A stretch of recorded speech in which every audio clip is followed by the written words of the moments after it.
하나님의 말씀 보도록 하겠습니다. 하나님의 말씀은 사무엘상 9장 3절로 8절까지 있는 말씀입니다.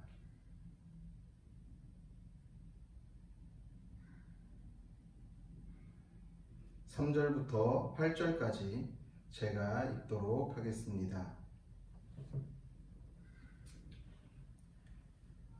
사울의 아버지 기스가 암나기들을 잃고 그의 아들 사울에게 이르되 너는 일어나 한 사환을 데리고 가서 암나기들을 찾으라 하매 그가 에브라임 산지와 살리사 땅으로 두루 다녀 보았으나 찾지 못하고 사알림 땅으로 두루 다녀 보았으나 그곳에는 없었고 베냐민 사람의 땅으로 두루 다녀 보았으나 찾지 못하니라.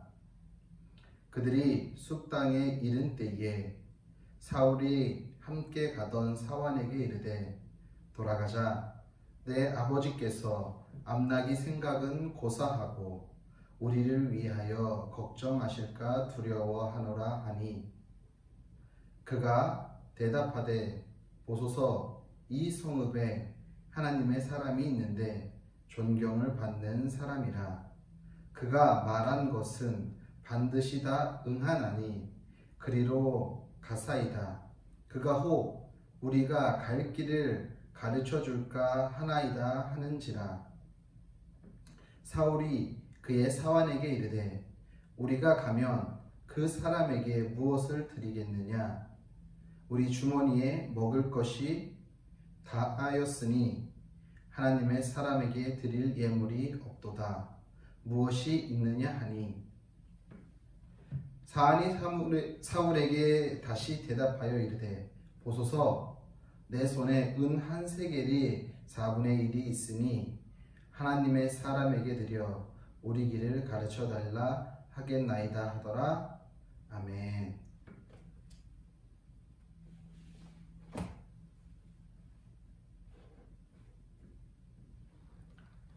하나님 우리 아버지와 주 예수 그리스도께서 내려주시는 은혜와 평화가 여러분에게 있기를 빕니다. 코로나가 재확산됨으로 인해 부득불 다시 온라인 예배를 드리게 된 점이 참으로 안타깝습니다. 하지만 이렇게 온라인 예배가 오래되지 않을 거라는 또 믿음과 그런 기대를 가지고 어서속히 다시 모이는 예배로 재개할 수 있도록 저뿐만 아니라 우리 성도님들도 함께 정부의 방역과 그리고 최전선에서 앞서서 수고하고 있는 우리 의료진들을 위해 함께 기도하시고 특별히 우리 성도님들 건강에 유의하시기를 부탁드립니다. 목사 안수식이나 혹은 선교사 파송식도 마찬가지인 것 같습니다. 이럴 때 꼭 빠지지 않고 부르는 찬양이 있습니다. 323장 찬송가인데요. 그 찬송은 부름받아 나선이몸이라는 찬송가입니다. 그 찬송가의 가사가 꼭 새롭게 목회를 시작하는 목회자들에게 그리고 해외에 선교지로 나가는 선교사님들에게 어떻게 보면 도전이 되고 믿음의 고백이 되는 그런 가사가 있기 때문에 그 찬송을 늘 항상 안수식이 끝날 때 그리고 파송식이 끝날 때 혹은 중간이라도 그 찬송가를 부르는 것 같습니다. 그런데 이렇게 찬송가 가사를 생각하면은 저는 이 찬송가 가사가 아멘하기가 너무 어렵다, 힘들다 라는 것이죠. 323장 찬송가 중에 이런 찬송가 구절이 있습니다. 악을 골짜 빈들에도 복음 들고 가오리다. 소돔 같은 거리에도 사랑 안고 찾아가서 종의 몸에 지닌 것을 아낌없이 드리리라. 멸시천대 십자가는 제가 지고 가오리다. 이런 가사들이거든요. 이런 가사들이 입으로는 고백하지만 정말 실제로 그것이 만약에 우리 삶에 나타난다면 아 주님 아멘입니다 감사합니다 라고 이야기하면서 그 삶을 살아가실 분이 여기에 몇 분이나 계실지 저 자신도 그 부분에 대해서 참 아멘하기가 그래서 힘들다라는 것이죠. CCM 가사들도 그런 것들이 많아요. 뭐 세상 소망 다 사라져 가도 이런 찬양 가사가 있거든요. 주 은혜임을이라는 찬양 가사가 그런데 세상의 소망이 다 사라져도 오직 주님 한 분이면 충분하다라는 이 찬양의 가사의 고백. 아 맞죠. 찬양의 가사의 고백 그렇게 하는 게 맞습니다. 그런데 실제로 그 일이 내 삶에 나타난다면 우리는 그때도 이 찬양의 가사가 아멘입니다 주님 이라고 고백할 만한 믿음이 있느냐라는 것이지. 예전에 목회자가 되기 전에 그리고 생각이 좀 짧았을 때는요 그냥 이런 찬양 가사가 그냥 멜로디가 좋으면은 찬양 가사는 어떠하든 간에 그냥 막 읊조리고 불렀던 거예요. 찬양의 가사와 상관없이. 그런데 지금 목회자로서 또 이렇게 목회를 함으로써 찬양의 가사를 생각하면서 묵상하면서 찬양을 하다 보면은 멜로디보다는 요즘은 그 가사가 더 묵상이 되는 거예요. 정말 내가 이렇게 이 가사처럼 아멘할 수 있을까? 내가 정말 이 가사와 같이 나의 삶을 들여 하나님 앞에 나아갈 수 있을까? 정말 이 찬양의 가사와 같이 내가 그렇게 믿음의 순종을 할 수 있을까? 제 자신한테 물어봤을 때 믿음이 성령이 충만하고 믿음이 자라고 있을 때에는 그 찬양의 가사가 때로는 좀 아멘하기 힘든 상황이라 할지라도 예 주님 그렇게 하겠습니다 라고 아멘하면서 찬양을 올려드리지만 신앙적으로 많이 다운되어 있고 힘들고 어려운 상황에 처해 있을 때 그런 찬양의 가사가 오히려 더 나의 마음과 생각을 몸을 더 무겁게 짓누른다라는 것이죠. 여러분들은 찬송가를 부를 때 혹은 찬양을 부를 때 혹은 들을 때 어떠십니까?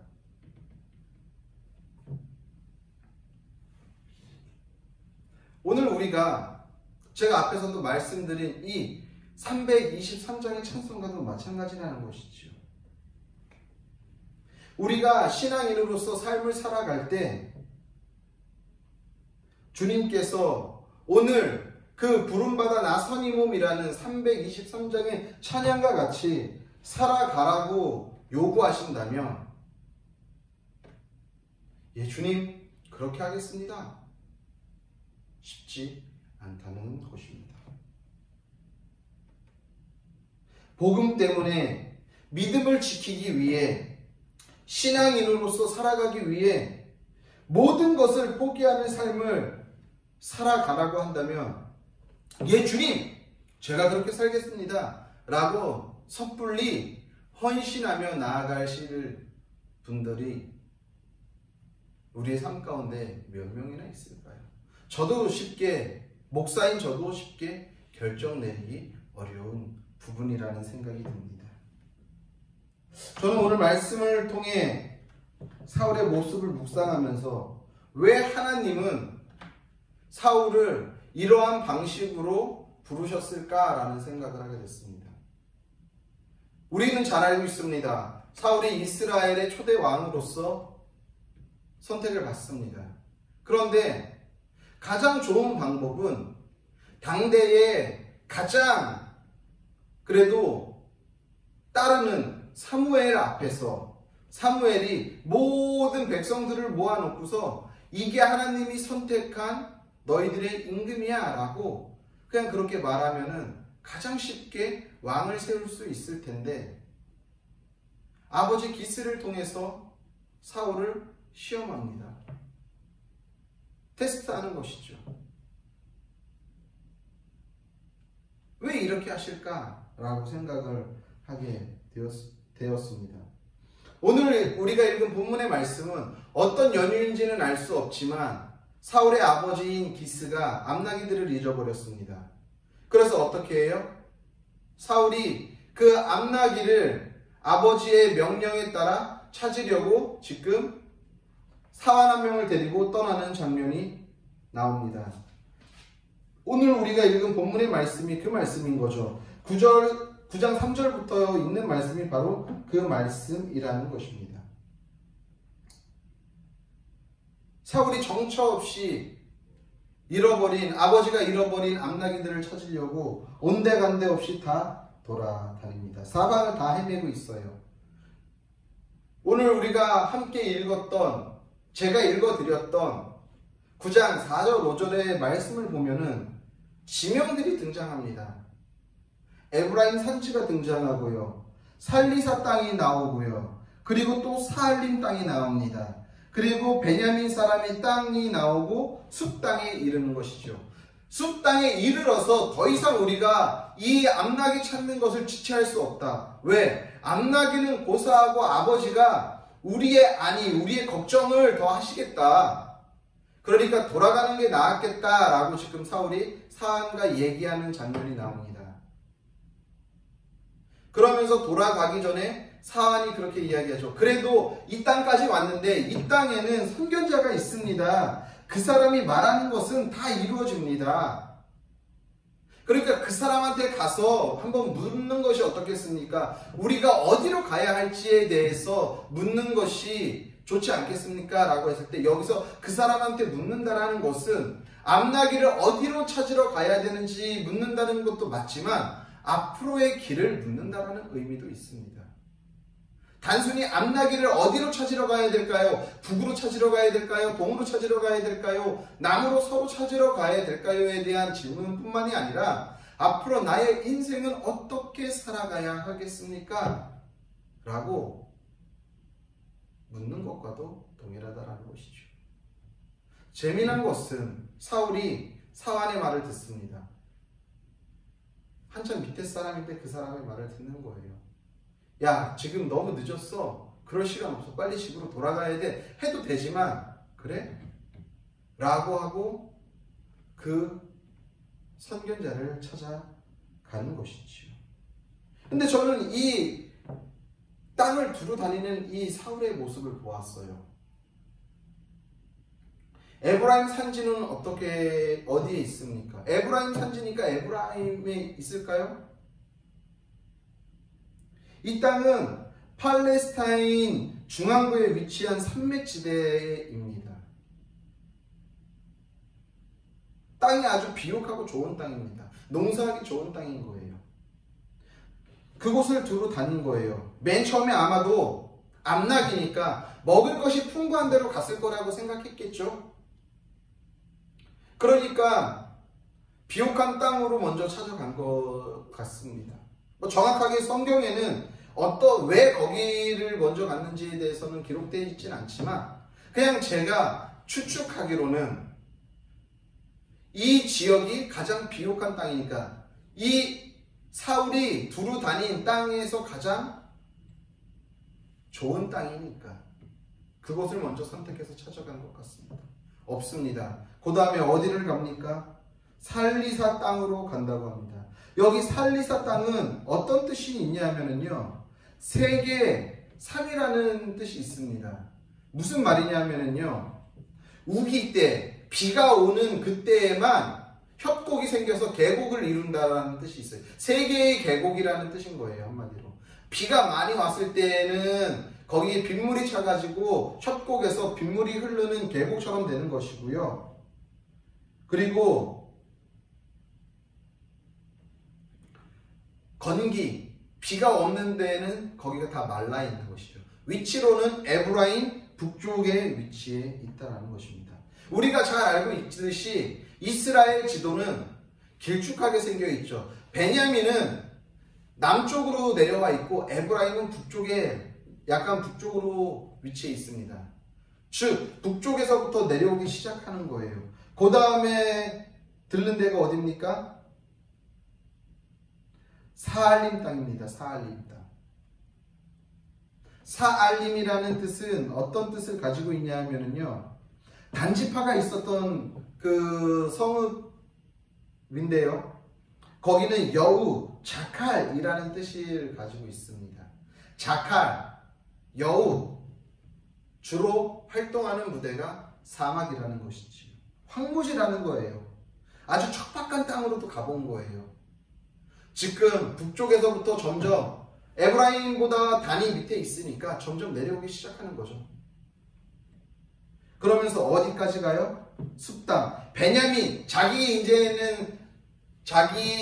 베냐민 지파잖아요, 사울이. 자기 지파들이 머물고 있는 땅, 숲이라는 땅까지 내려오는 거예요. 북에서부터 쭉 내려오는 거예요. 좋은 땅, 아주 험난한 협고, 그리고 황무지 같은 사막을 온 군대를 다 사방을 뒤지면서 오는 거예요. 이것이 밤낮 한 3일 정도 걸려요. 그것을 우리는 어떻게 알 수 있냐면은 뒤에 보면은 알 수 있습니다. 뒤에 보면은 뒷절 보면은 9장 20절에 사흘 전에 이른 내 암나귀들을 염려하지 말라라고 지금 사무엘이 사울에게 말하는 장면이 나오거든요. 즉 아버지가 잃어버렸던 그 암나귀를 찾기 위해 밤낮 사흘간 본인들이 본인들이 찾을 수 있는 모든 지역들을 두루 다니면서 찾았던 거예요.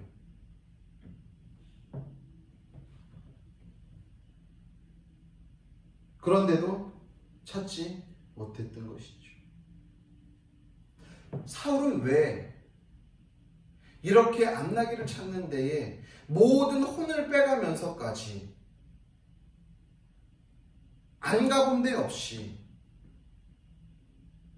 이 암나귀를 찾으려고 애썼을까요? 성경에는 기록되어 있지 않지만 저는 그런 생각을 했습니다. 이 말씀을 묵상하면서 아버지의 말에 순종하는 아들이구나. 그러면서 그 순종이 무엇 때문인지 알 수 없으나 성경에 기록되어 있지 않으니까 알 수는 없죠. 그런데 그냥 제 나름대로 추측하건대 본인이 그래도 이 일을 잘 감당해내면 아버지한테 칭찬받지 않을까? 아버지의 신임을 얻지 않을까? 라는 생각을 하게 되었습니다. 가끔 저도 제 아들 의진이 공부를 시키다 보면은요, 뭐 한글도 조금씩 가르치고 수학도 조금씩 가르치는데, 가르치다 보면 와 잘한다 라고 하면 아이가 더 기분이 업돼서 더 막 열심히 해요. 왜 그럴까요? 이거 아빠가 주는 미션이야? 라고 하면은 그것을 열심히 수행합니다. 왜 그럴까요? 아버지한테 칭찬받고 싶은 거예요. 아버지한테 인정받고 싶은 거예요. 아마도 사울도 그렇지 않았을까 생각해 봅니다. 다른 아버지가 많은 미션들을 줬을 수도 있겠죠. 근데 이때 당시에 암나귀는요, 아주 귀한 그 가문들의, 그 가족들의 귀한 재산이죠. 거기서 생산되는 우유로 음료를 대신할 수 있었을 것이고, 거기서 출산하는 그 새끼들로 인하여서 수익이 또한 창출될 수도 있을 것입니다. 그들 사회에 있어서 암나귀는 아주 중요한 삶의 도구인 반면에 어떻게 보면 부의 상징일 수도 있다라는 것이지요. 그러니까 이것을 찾아옴으로 인해 자기가 아버지로부터 받는 인정, 그리고 성취감, 그리고 자신의 지위, 이런 것들도 어느 정도 고려되지 않았을까라는 조심스러운 생각도 해봅니다. 그런데 분명한 것은 그 아버지의 명령의 기대에 부응하기 위해 사울은 꿰피지 않고 3일 밤낮을 잊었듯이 온 지역을 갈 수 있었던 그 지역을 다 뒤집어 본 거예요. 다 찾아본 거예요. 정확하게 사울이 어떤 마음을 가지고 그렇게 했는지는 모르겠지만 적어도 아버지의 기대에 부응하기 위해서 그렇게 했다는 것이죠. 아버지의 잃어버린 낙이 찾는 그 목표가 사울의 목표가 되었다라는 것입니다. 사울은 이것을 이루기 위해, 이 목표를 이루기 위해 그 힘들고 어려운 시기를 견뎌내는 거예요. 평탄한 길만 가면은 뭐가 어렵겠어요. 근데 계곡 왔다 갔다 하잖아요. 길이 얼마나 험했을까요? 황무지와 같은 그 사막에 여우, 자칼. 왜 여우랑 자칼이라는 이름이 붙었을까요? 많이 출몰하니까. 그런데 그러한 맹수들이 많이 있으니까 그런 지명의 이름이 붙은 거죠. 즉 그만큼 위험한 지역 다닌 거예요. 자기 생명을 걸고 다닌 거예요.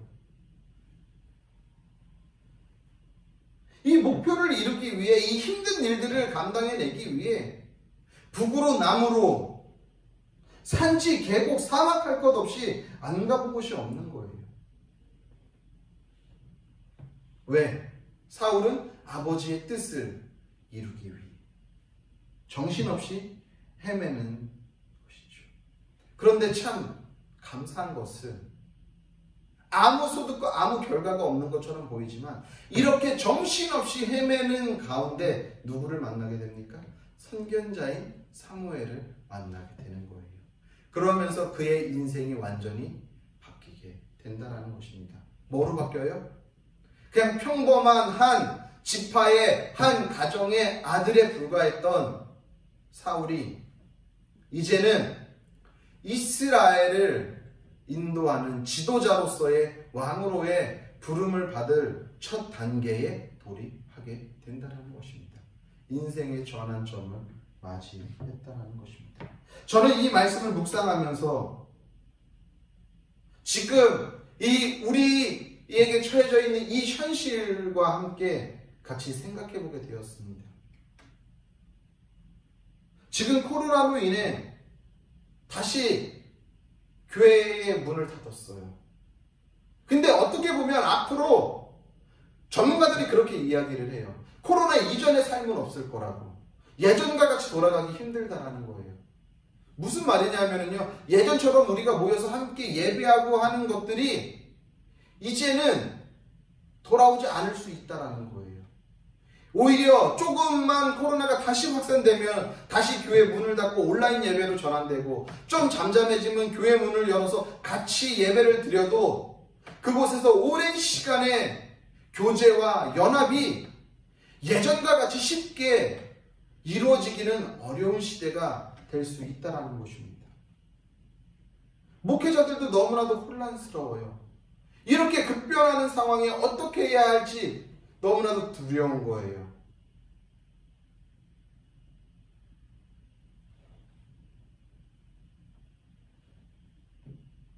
목회자도 어떻게 목회 방향을 설정해서 어디로 어떻게 가야 할지 모르는 거예요. 지금 헤매고 있는 거예요. 사울과 같이.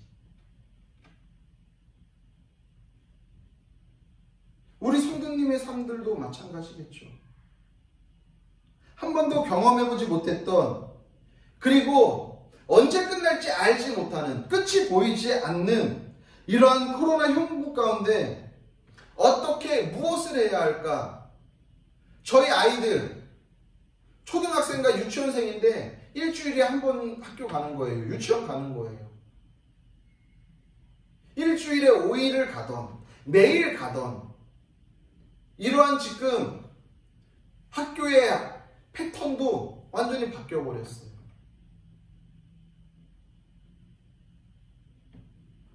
지난주에 물어보니까 한 반에 연진이 같은 경우에는 7명이 와서 수업을 들었다고 하더라고요. 월수금 3조로 나눠서 한 반에 약 20명 정도 되는데 그러니까 7명씩이 맞죠. 어떤 A팀은 월요일날, B팀은 수요일날, C팀은 금요일날, 그리고 화요일과 목요일은 인터넷으로, 영상으로 이렇게 수업을 지금 대체하고 있어요. 우리 의신이도 마찬가지예요.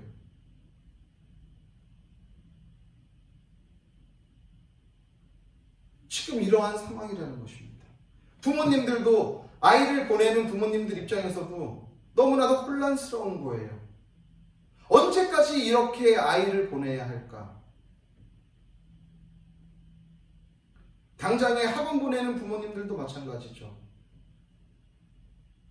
학원을 계속 보내는 게 맞을까? 위험한데? 너무나도 혼란스럽고 정신없이 헤매고 있는 거예요, 모두가.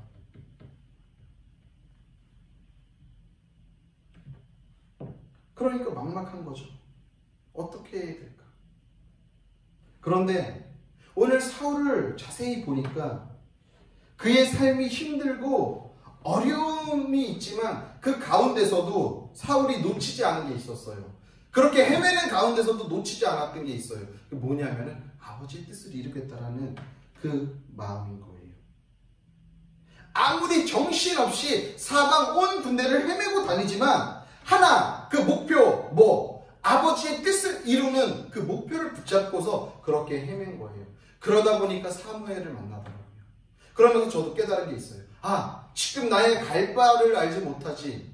내가 정처 없이 헤매이고 있지. 그런 헤매이는 삶 가운데서도 내가 붙잡아야 할 목표를 붙잡아야 되는 거구나 라고 생각했어요. 우리 성도님의 삶도 마찬가지라고 생각합니다. 지금 모든 것이 코로나 때문에 변해 있지만 그럼에도 불구하고 우리가 붙잡아야 할 목표가 있습니다. 그 목표가 무엇일까요? 바로 주님이시죠. 그 주님이라는 그 목표를 붙잡고 그 기대를 붙잡고 그냥 지금 상황이 어떠하든 간에 정신없이 헤매이고 있지만 그럼에도 불구하고 그분을 붙잡고 나아가는 이러한 삶 가운데 반드시 주님께서는 우리의 삶을 통해 만날 만한 자를 만나게 하신다라는 거예요. 사울이 사무엘을 만났듯이 우리의 삶에도 그러한 자들을 만나게 해주신다는 것이죠. 곧 그러한 자를 만난다는 것은 무엇을 의미합니까? 삶의 변화, 회복을 의미한다는 것이죠. 사울이 이스라엘 왕으로 삶이 변화된 것과 같이 지금 이러한 삶에서 우리의 환경과 삶이 어떠하든 간에 주님이라는 목표를 붙잡고 나아가다 보면은 정처 없이 헤매어 있는 것 같지만 그 목표가 틀어지지 않고 주님만을 붙잡고 나아간다면, 주님만 바라보고 헤매어 있는 삶이라고 한다면 그런 헤매어 있는 삶 가운데서도 주님은 충분히 일하신다라는 사실을 보게 되었다라는 것입니다.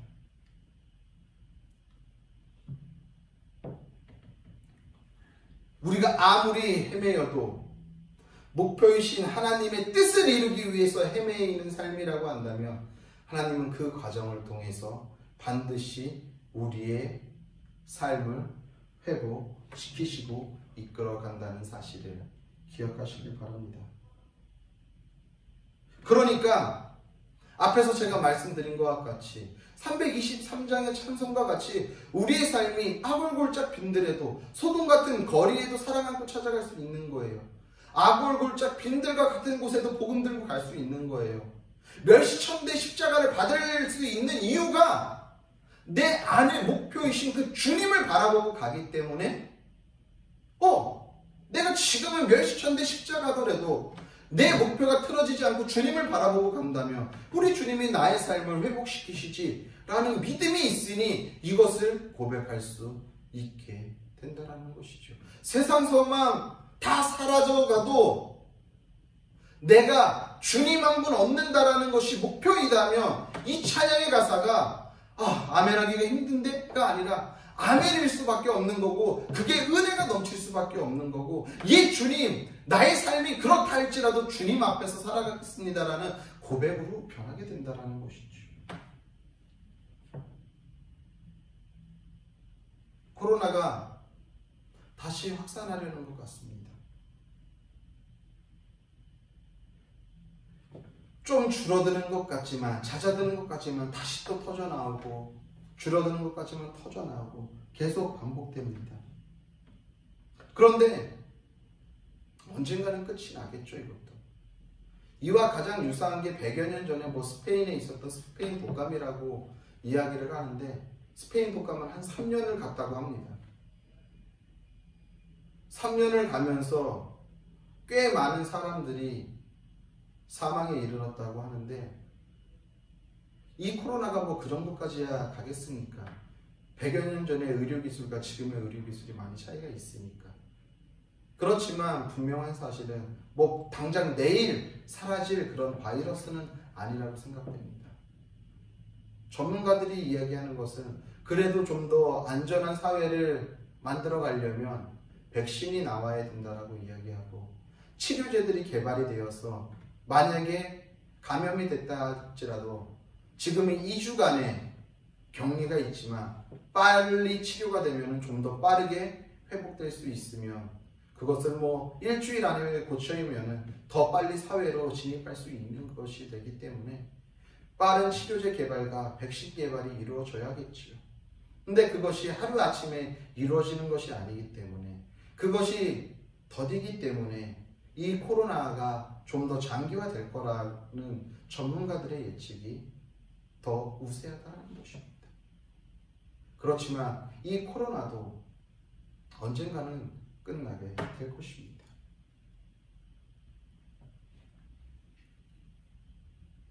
지금 이 코로나로 인해 우리가 어떻게 해야 할지 갈팡질팡하는 그러한 현실이지만, 이 상황 가운데서도, 우리가 헤매고 있는 이러한 상황 가운데서도 우리의 목표이신 그 주님을 바라보고 붙잡고 나아가다 보면은 이러한 헤매이는 삶 가운데서도 선견자 같은, 사무엘과 같은 선견자를 우리는 만날 수 있게 된다는 것입니다.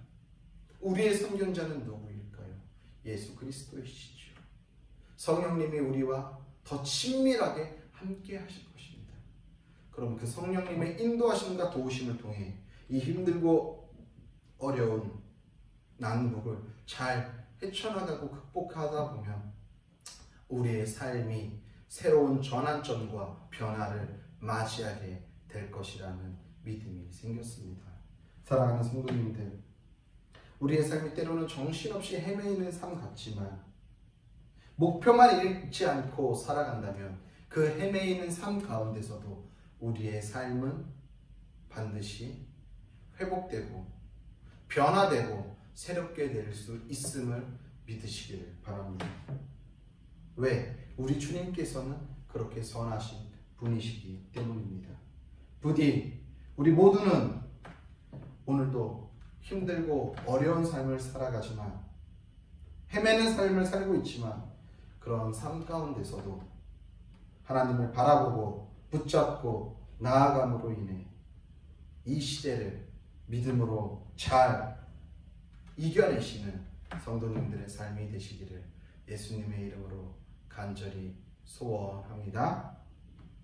기도하겠습니다. 주님, 우리들의 삶 가운데 오늘도 힘들고 어려운 삶이지만 코로나로 인해 어떻게 살아가야 할지 갈 바를 모르고 헤매이고 있지만, 그럼에도 불구하고 이러한 상황과 환경 가운데서도 온전히 목표 되신 주님만을 붙잡고 살아가는 우리 성도들의 삶이 되게 하시며, 그 삶을 통해 주님께서 우리의 삶을 아름답게 회복시켜 주시기를 믿습니다.